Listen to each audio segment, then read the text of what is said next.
with our current, societal model, money dictates what happens. The cash is where the cash is what projects get done. So with pipelines, they have to have a bottom line that works. So the big part with them is putting the financial cost of the fossil fuels. Even though the government won't do that through, let's say, a carbon tax or something, we're going to do it through a different means where we're going to hopefully pull funding from the pipeline so that the funding they have to go through has a higher interest rate, or even at the point where they can't find funding and no longer is the project feasible. So it's a way of using our current economic system in the states as a way to force a pipeline to have to actually realize the cost that they're going to put on communities through the environmental damage. The economics language is of it, the externalities, the cost that won't be actually put on the pipeline, because when you burn fossil fuels, it goes up in the air, and you can't immediately judge the cost of this on, let's say, health effects, and it's disproportionately, especially to the poor, this way with pipelines and climate change. We're seeing that especially with flooding in third world countries. But so what we try to do is reallocate costs. Carbon tax would be the best way to do this. It's a way of dollar for dollar, taking the societal cost of carbon to the actual burning of the fossil fuel, so when it gets emitted. Because we don't have the government in the United States currently to do that, we have to go to other means where it's more indirect. With funding, these pipelines require billions of dollars to get put in the ground. But these are large infrastructure projects, and they take money from many banks. There's no specific one bank that is funding the majority of these pipelines or funding a majority of one pipeline. So what we tried to do is get a bank to say, hey, this is no longer sustainable for us. So we're not targeting, let's say, the company directly, but a bank. We're telling them, we won't put our money with you if you're going to use our money to fund this project. And therefore, they have to decide as a business, do we want to lose these customers as bankers, or do we want to lose a investment decision with a pipeline company?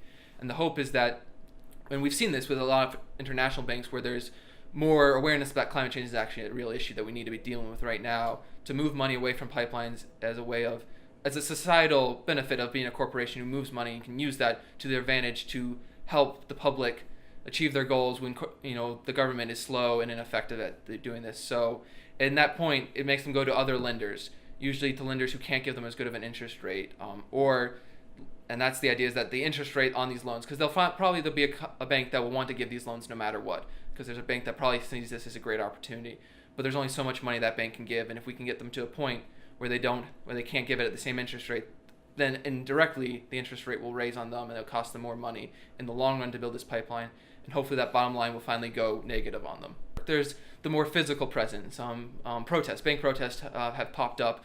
I led a few this last summer, St. Petersburg, Florida, and here in Virginia specifically also, where we go to a bank and we put the news out there. A lot of people don't realize where this money's coming from. And so that's how we get people involved, to go out there. But that sometimes, for some people, feels more risky, to go out there, protest, and put a lot of pressure, even though we do it all legally, because the ACLU has put out great information on how to protest legally, and even a way where you don't have to alert legal authorities ahead of time, which is great.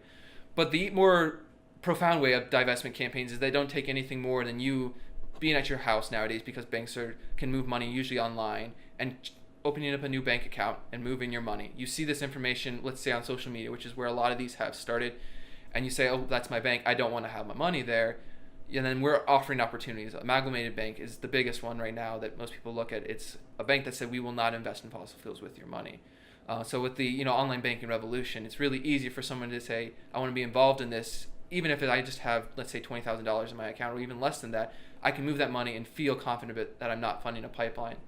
And then there's the big hierarchical structure, which we're seeing a lot of. New York City decided to divest $5 billion right now from fossil fuels and their state pension plans. Protect Divest, we started looking into these pension plans of the government, and there's a good amount of fossil fuel holdings there. Well, that's not direct loans, it's stock, and it's still, well, it doesn't have the direct financial tie as a loan does. It is the company's last reliability to pay back the stock if no one else is willing to do it, if an investor is not.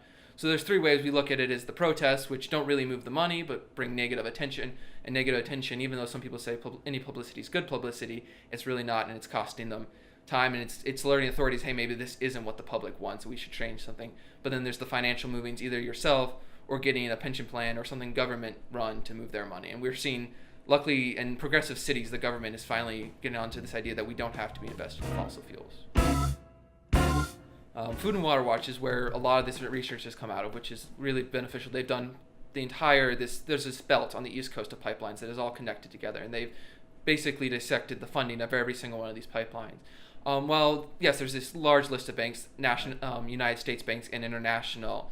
What we did is target those top 5. We were releasing social media posts during the summer about once a week to each pipeline, whether Atlantic Coast, Mountain Valley, Sable Trail down in Florida, Atlantic Sunrise up in Pennsylvania, which is being built right now. And so these are like the top 5 banks. These are these big institutions who are lending nearly $1 billion to a specific pipeline.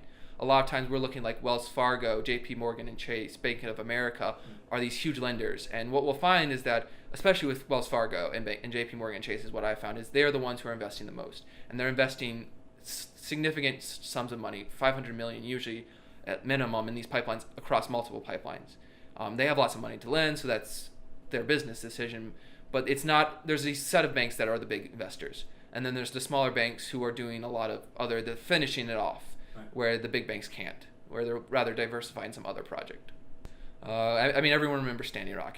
Hopefully it's remembered in history as this time we realize we need to be more active in what we do in environmental safety, as this issue is becoming worse and worse. And I saw that as a university student, I saw this happening, and it felt like there wasn't enough attention to it. I was seeing it from the Green Party candidate, Jill Steinlatt, in 2016, and she wasn't getting much media attention. So even though she was there, if you weren't directly tied to that campaign, you wouldn't see it. And what you were seeing was tear gassing and dog kennels and all these things that didn't seem humane. And I came in from this more of a humane perspective, not thinking about the environmental. And as I got involved in that, and I started seeing the environment and the economics of it, as I'm an economics student at the university, and this connection between my passion of, protecting native rights and protecting the earth. I love nature, and I can't ever think of a world where we don't have what I've had available for me to go out, and especially in the Shenandoah Valley. We are so gifted with this beautiful planet to just explore, and if we're destroying that with our actions today, how can I feel accountable knowing I didn't do anything? So I decided to get involved, and then I realized with my economics background that this is where my passion meets my study, and it was the idea that here I can do something where I'm learning and I have expertise, and I also feel real passionate about it. And being able in Virginia and learning about this brought me here, and there are so many passionate people in this state, in this region, that are doing so many things, from the political side to the people who will be on the front lines when these pipelines get built.